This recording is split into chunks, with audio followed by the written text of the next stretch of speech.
आऊज़ु बिल्लाहि मिनश्शैतानिर्रजीम बिस्मिल्लाहिर्रहमानिर्रहीम। Construction guide by Asim Minhas में खुश आमदीद। आज हम बेसमेंट के मुताल्लिक़ बात करेंगे कि आया बेसमेंट घर के अंदर बनाना फ़ायदेमंद है या नुकसानदेह है। तो जिन लोगों का इस बारे में बुरा एक्सपीरियंस हुआ होता है वो यकीनन फ़ौरन से कह देंगे कि नहीं, बिल्कुल भी बनाना ठीक नहीं है। और जिन लोगों ने इस बेसमेंट से फ़ायदा उठाया हुआ होगा तो वो ये कहेंगे कि बनाना बिल्कुल दुरुस्त है और इसके बेशुमार फ़वाइद हैं। तो इस सिलसिले में हम स्टेप बाय स्टेप पॉइंट्स को देखेंगे।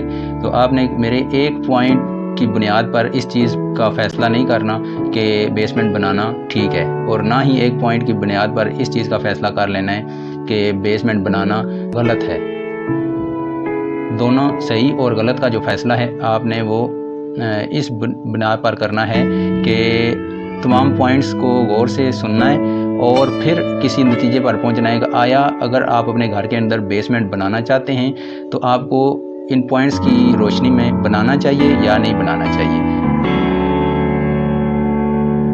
सबसे पहली चीज़ ये है कि आपने अपने प्लाट की लोकेशन को चेक करना है कि आपका प्लाट किस लोकेशन का है। मिसाल के तौर पर आया सबसे पहले देखिए कि वो रोड है मकान के सामने उसके लेवल में है, उससे ऊंचा है या उससे गहरा है। ठीक है, अगर लेवल में है या ऊंचा है तो फिर मेरे ख्याल से बेसमेंट बनाना इतना फ़ायदेमंद नहीं होगा आपके लिए, क्योंकि अगर आप बेसमेंट बनाएंगे तो आपको खुदाइयाँ करवानी पड़ेंगी और खुदाइयों का ठीक ठाक आपका खर्चा हो जाएगा। लेकिन बाज़ प्लाट ऐसे होते हैं जो कि गहरे होते हैं रोड से, मसलन 4 फुट 5 फुट 6 फुट 7 फुट। बाज़ तो इतने ज़्यादा खाई टाइप के प्लाट होते हैं कि वहाँ पे अगर बराई वगैरह की जाए तो वो मकान के लिए बहुत ज़्यादा नुकसानदेह होती है। मिसाल के तौर पर कई ऐसे प्लाट भी देखने में आते हैं कि जहाँ पे 2 मंजिलें तो नीचे बन सकती हैं, और इस सूरत में ये देखना ज़रूरी है कि आया उसको बैक साइड पे कोई गली लग रही है। अगर बैक साइड पे उसे, कई प्लाट ऐसे होते हैं जिनको फ्रंट और बैक दोनों साइडों की गलियाँ लग रही होती हैं और 15 फुट या 20 फुट गहरा है और उसको 2 गलियाँ लग रही हैं, तो वहाँ पर आप डबल बेसमेंट बनाकर जो 2 बेसमेंट हैं उनका रास्ता आप पिछली साइड से दे सकते हैं, और जब तीसरी मंजिल बनाएंगे तो उसका रास्ता आप मेन स्ट्रीट या फ्रंट साइड से करके आप इस तरीके से अपने प्लाट को करामत बना सकते हैं। लेकिन अगर बिलफर्ज वो टोटल 4 या 5 फुट गहरा है तो तब भी आप खुदाई करके तो वहाँ पे आप बेसमेंट बना सकते हैं। इससे आपका ख़र्चा कम होगा और आपको इससे फ़ायदा ज़्यादा हासिल होगा।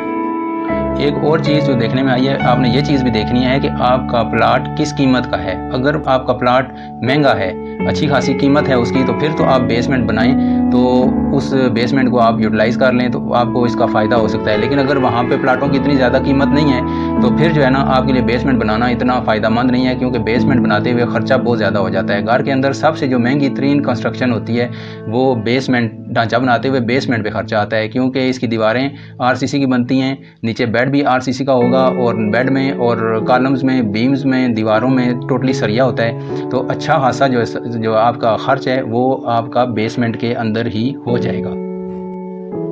अगर आपके मकान की बेसमेंट बनाना आपके लिए बेहद ज़रूरी है तो तब आप बेसमेंट बनाएं, वगरना अगर आपकी ज़रूरियात बेसमेंट के बगैर ही पूरी हो रही हैं तो फिर आप बेसमेंट से कोशिश करें कि अवॉइड करें। क्योंकि मिसाल के तौर पर अभी ज़रूरियात कैसे पूरी हैं, बाज़ फैमिली होती हैं, जॉइंट फैमिली सिस्टम होता है, वहाँ पे जो 2 मंजिलें हैं, अगर बिलफर्ज 6 मरले या 7 मरले का घर है तो वो जॉइंट फैमिली के लिए काफ़ी नहीं होता। एक किसी फैमिली को आपने नीचे बेसमेंट में एडजस्ट करना होता है, तो वहाँ पे आप जो है ना आप बेसमेंट बना सकते हैं। अगर आपकी फैमिली छोटी है तो फिर मेरा ख्याल है कि आपको बेसमेंट बनाने की ज़रूरत नहीं है, आप सिंपली बस मकान ही डायरेक्ट फाउंडेशन से शुरू करें और मकान की तामीर करें।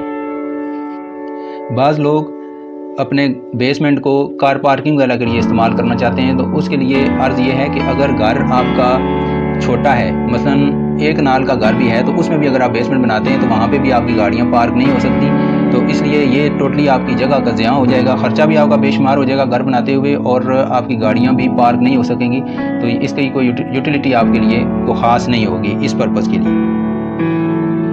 एक पॉइंट जो नहायत ही आम है वो ये चीज़ है कि अगर आपके पास फंड्स ज़्यादा हैं मकान बनाने के लिए तो फिर आप बेसमेंट को शुरू कर सकते हैं। बसूरत दीगर अगर आपके पास पैसों की कमी है या बस इतने ही हैं कि बस 2 मंजिलें बन सकती हैं, तो फिर आप बेसमेंट का बिल्कुल सोचिए भी मत, क्योंकि फिर अगर आप बेसमेंट बनाएंगे तो शायद आपकी पहली मंजिल भी फिर बमुश्किल कंप्लीट हो और आपके लिए फिर मसाइल का सबब बनेगा। आप परेशान हो जाएंगे कि अब हम मकान कैसे मुकम्मल करें, क्योंकि बेसमेंट बहुत बड़ा एक खर्चा है। जिस तरह कि आप स्क्रीन में भी देख रहे हैं कि ये देख लीजिए किस तरीके से खुदाई और शटरिंग, नीचे बेड बना हुआ, नीचे इसके नीचे जाला डलता है, फिर सरिये साइडों की दीवारों के अंदर जितना भी आपका आ रहा है सरिया, फिर कॉलम्स, बीम्स, हर चीज़। तो ये बेशुमार बहुत बड़ा खर्चा है। अगर आपके पास फंड्स की कमी नहीं है तो फिर आप बेसमेंट बना सकते हैं, बसूरत दीगर आप इस चीज़ को इग्नोर करें।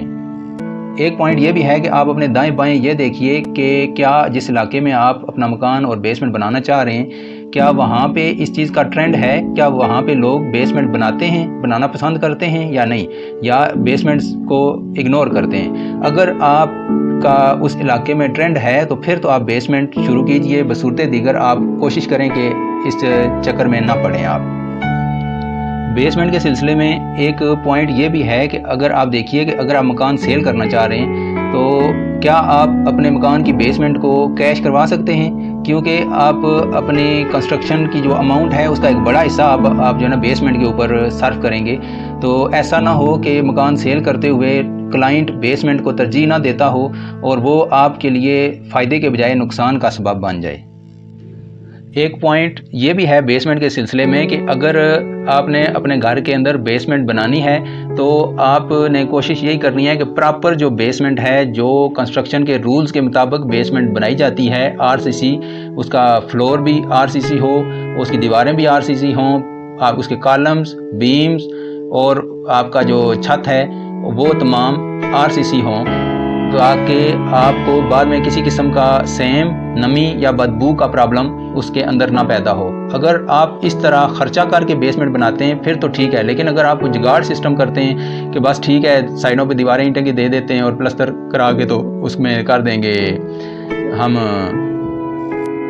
प्लस्तर करा के तो हम इसमें चिप्स वगैरह चढ़ाएंगे या मार्बल लगा लेंगे या दीवारों पे चिप्स चढ़ा देंगे, तो ये जुगाड़ सिस्टम है, इससे ना ही नमी ख़त्म होगी ना ही स्मेल ख़त्म होगी। और जो भी चीज़ आप अंदर रखेंगे, मिसाल के तौर पर अखबार, कागज़, कपड़े, उनके अंदर स्मेल, नमी और इवन के बाद चीज़ें जो ऐसी बेसमेंट के अंदर पड़ी होती हैं, मसलन कागज़ वगैरह ज़्यादा अरसा पड़े रहें तो उनको उठाओ तो वो उठाया नहीं जाता, बल्कि वो टुकड़े टुकड़े होकर आपके हाथों में आएगा। तो इसलिए जब भी काम करना है आपने तो आपने प्रॉपर बेसमेंट बनाना है। जो कंस्ट्रक्शन के रूल्स हैं, जो सिविल इंजीनियर्स बताते हैं या जो आर्किटेक्ट आपका नक्शे में आपको बना के देगा, उसके मुताबिक आपने बेसमेंट बनाना है, बसूरत दीगर आप इसको इग्नोर करें।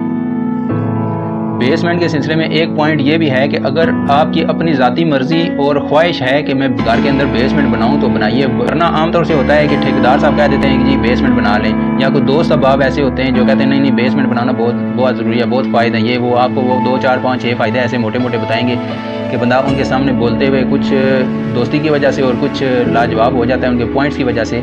तो आपने इन चीज़ों से भी अपने जो है ना ही ठेकेदार के प्रेशर में आना है, ना ही अपने दोस्त अहबाब और ना ही फैमिली के प्रेशर में। अगर आपकी अपनी ज़ाती समझ के मुताबिक बेसमेंट आपके लिए फ़ायदेमंद है और ठीक है तो तब बनाएं, या आपकी ज़रूरत है तो बसूरत दीगर आप सिंपली इसको इग्नोर करें और सीधी मकान की कंस्ट्रक्शन शुरू कर दें। अगर आपके पास बेसमेंट का कोई नहायत ही नफ़ा बख्श इस्तेमाल मौजूद है तो फिर आप बेसमेंट बनाएं। मसलन आप कारोबारी शख्सियत हैं और आपको एक गोदाम चाहिए, तो फिर आप अपने घर का बेसमेंट उस गोदाम के तौर पर बेहतरीन तरीके से इस्तेमाल कर सकते हैं, इसका आप भरपूर फ़ायदा उठा सकते हैं। लेकिन अगर आपकी कोई ख़ास उसका नफ़ा बख्श इस्तेमाल नहीं है तो फिर आप इसको अवॉइड करें। मिसाल के तौर पर बाज़ लोग प्लाजा बनाते हैं तो वो नीचे जो है ना बेसमेंट बनाना चाह रहे होते हैं, बाज़ लोग नहीं बनाते, बाज़ लोग बना लेते हैं बेसमेंट, और बाज़ लोग लोअर ग्राउंड बनाते हैं कि 4-5 फुट यानी 7-8 सीढ़ियाँ नीचे उतरो, 8 सीढ़ियाँ तो वो या 8 सीढ़ियाँ ऊपर चढ़ो तो अपर ग्राउंड में आ जाता है और 8 सीढ़ियाँ नीचे उतरो तो लोअर ग्राउंड में चला जाता है। अगर आपको वहाँ पे रेंट अच्छा मिल रहा है या आपका अपना कारोबार है और आप उसको एज अ गोदाम इस्तेमाल करना चाहते हैं तो फिर तो आप बेसमेंट बनवाइए और फिर आपको इससे भरपूर फ़ायदा हासिल कर सकते हैं। बसूरत दीगर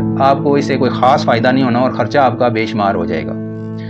छोटे साइज़ के जो प्लाट हैं उनमें बेसमेंट बनाना कदरे बेहतर है, क्योंकि वो बेसमेंट छोटा होगा, उसमें ख़र्चा कम आएगा। जबकि बड़े जो प्लाट हैं मसलन 4 कनाल, 6 कनाल, 8 कनाल, वहाँ पे बेसमेंट बहुत बड़ा बेसमेंट बनेगा और उसका बहुत लंबा एक प्रोजेक्ट बन जाएगा और बहुत ज़्यादा इसका खर्चा होगा।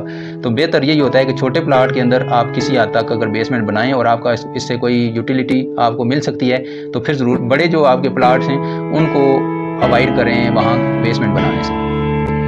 अगर आपकी फैमिली छोटी है तो फिर आप कोशिश यही करें कि आप बेसमेंट की तरफ ना आएँ, लेकिन अगर फैमिली बड़ी है तो फिर आपकी ज़रूरत बनती है बेसमेंट, तो फिर आप बेसमेंट बना लें। मसलन मियाँ बीवी और 2 बच्चे हैं तो उनके लिए 1 पोर्शन ही सफिशेंट है, या अगर वो 2 पोर्शन बना लें तो बाद में आने वाले वक्त में अगर बच्चे बड़े होते हैं तो एक बच्चा ऊपर एक नीचे शिफ्ट कर सकते हैं आप। लेकिन अगर छोटी फैमिली है और उसके साथ साथ आप बेसमेंट बना देंगे तो वो खर्चा आपका काफ़ी ज़्यादा हो जाएगा और वो बेसमेंट बंद ही पड़ा रहेगा। और बंद जो घर होते हैं, बंद बेसमेंट, वो ज़्यादा ख़राब होते हैं बनिस्बत उन घरों और बेसमेंट्स के जो इस्तेमाल में रहें। एक पॉइंट ये भी है कि अगर आपने बेसमेंट बनाया और उसका आपको पता है यहाँ पर रेंट अच्छा मिल जाएगा, तो फिर तो आपको इस चीज़ का फ़ायदा है कि आपने एक पैसा लगाया बिलफर्ज 40 लाख 50 लाख 30 लाख रुपए इन्वेस्ट कर दिए, तो उसका अच्छा अगर किराया रेंट मिल रहा है आपको, फिर तो आप बेसमेंट बनाएं। बसूते दीगर आप बेसमेंट को अवॉइड करें। अगर बिलफर्ज वहाँ पे 2000-3000 रुपये किराया मिलता है तो उससे बेहतर है कि आप किसी और जगह को प्लाट ले लें या किसी और जगह को मकान बना लें या मकान बनाया ले लें 30-40 लाख का, उसको रेंट आउट करें। उससे आपको 15-20-25 हज़ार रुपये या 15 से 30 हज़ार 20 से 30 हज़ार के तकरीबन दरमियान आपको जो है ना किराया मिल जाएगा, और वो ज़्यादा फ़ायदेमंद है बनिस्बत इसके कि आप ज़्यादा इन्वेस्टमेंट करके बेसमेंट बना लें और वहाँ पे आपको टोटल 2-4-5 हज़ार 10 हज़ार रुपया आपको रेंट मिले। तो उससे बेहतर है कि आप उसको किसी और जगह इस्तेमाल करें जहाँ से ज़्यादा उसका रिटर्न आपको आए। बेसमेंट के सिलसिले में एक पॉइंट ये भी मेरे जहन में आया है कि बाद लोग थोड़े आसूदा होते हैं तो वो अपने स्पेस घर के अंदर ज़्यादा करने के लिए बेसमेंट बिलफर्ज 8 मरले 10 मरले का घर है तो वहाँ पे बेसमेंट बनाते हैं और वहाँ पे बिलफर्ज कोई स्नूकर का रख लिया टेबल, या कैरम की कोई सेटिंग बना ली, या कोई टेबल टेनिस की सेटिंग बना ली। तो उस सिलसिले में अगर उस तरह आप उसको यूटिलाइज़ कर सकते हैं फिर तो आपके लिए अच्छा है। लेकिन अगर उसका इस्तेमाल आपके पास को ख़ास आपके जहन में नहीं है तो फिर आपके लिए बेसमेंट बनाना इतना ज़्यादा फ़ायदेमंद नहीं साबित होगा। अगर आपको मेरी ये वीडियो अच्छी लगी है तो बराए करम मेरी इस वीडियो को लाइक करें, अपने तमाम दोस्तों और फैमिली के साथ इसको ज़्यादा से ज़्यादा शेयर करें ताकि ये मालूमात उन तक भी पहुंच सकें और वो भी इससे मुस्तफ़ीद हो सकें। कमेंट्स सेक्शन के अंदर अपनी कीमती आरा से हमें ज़रूर आगाह करें ताकि हमारी इस्लाह हो और हम बेहतर मुफीद और मालूमाती वीडियोस आपके लिए बना सकें। आपसे एक दरख्वास्त ये भी है कि मेरी और मेरी टीम की हौसला अफजाई के लिए बराए करम मेरे इस चैनल को सब्सक्राइब कर दें और घंटी के बटन को भी प्रेस कर दें ताकि मेरी आने वाली हर वीडियो का नोटिफिकेशन आपको सबसे पहले मौसूल हो सके। बराए मेहरबानी आप अपने वालिदैन और अपने प्यारों का बहुत सारा ख्याल रखिएगा और मुझे अपनी दुआओं में याद रखिएगा। अभी तक के लिए इतना ही। आइंदा नई वीडियो के साथ और नए टॉपिक के साथ आपकी खिदमत में हाज़िर हूँगा। आसम नाज को इजाज़त दीजिए। अल्लाह हाफिज़।